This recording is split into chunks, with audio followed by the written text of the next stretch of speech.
Let's meet the trumpet and cornet.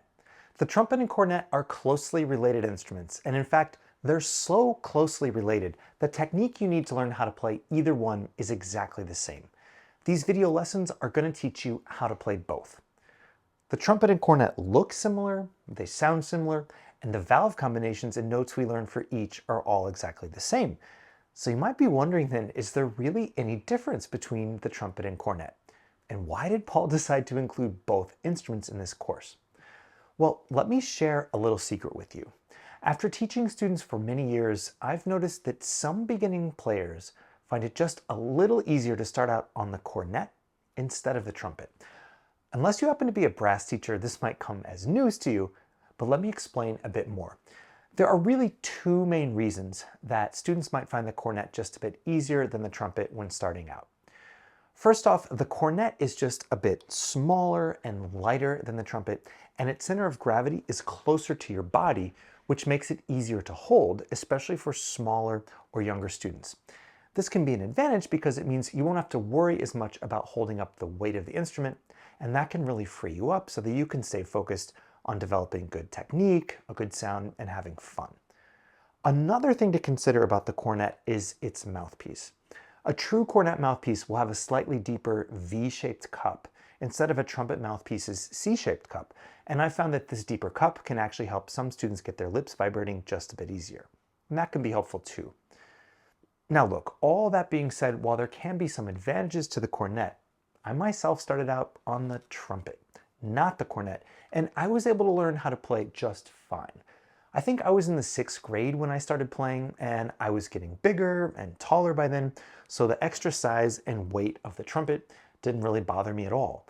The advantages of the cornet might be more useful to younger students, or smaller students, or students who still have a lot of growing to do.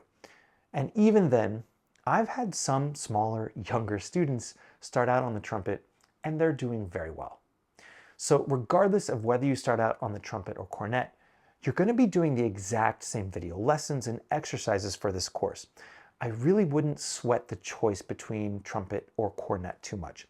As long as you have a good working instrument, you'll be able to follow along with me just fine. Now to close out this video, since we're still getting to know each other, I thought I'd share something with you. I want to share a song with you, one that's important to me and to my family. You can probably guess based on my last name, Murphy, that I have Irish roots. And so because of that, I wanted to share Danny Boy with you. It's a well-known Irish melody and a song that I've often played at family reunions, important occasions, and sometimes just because. Now, since you already got to hear me play my trumpet earlier, I thought this time I should play on my cornet. I think the cornet has a really beautiful sound that works especially well for Danny Boy. So here it is. This is Danny Boy on the cornet. I hope you enjoy it.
So that was Danny Boy on the cornet. I hope you enjoyed it.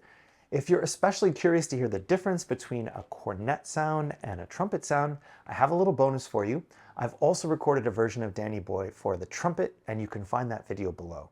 I'd actually be interested to know if you can notice any similarities or differences between the sound of the trumpet and the sound of the cornet. So if you did, please share about that in the comments.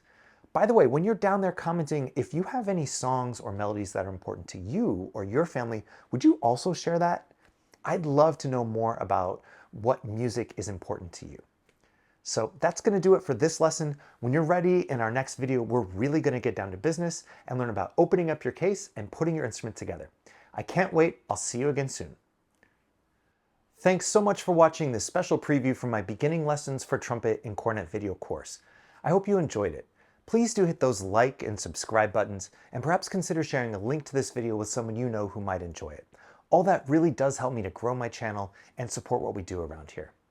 Also, if you found this content helpful, I hope you'll consider signing up below to receive more free playing tips, expert how-to resources, and other exclusive content from me delivered right to your email inbox. It's all designed to help you become a better trumpet player. Speaking of free resources, if you need help choosing your first instrument, you might find my 10-page beginner's gear guide especially helpful. I wrote it for students and parents looking to buy or rent their first instrument. Inside, you'll find a ton of recommendations to help you get off to a great start. You can find the link to the beginner's gear guide for free in the description. Thanks again for watching, everyone. Until next time.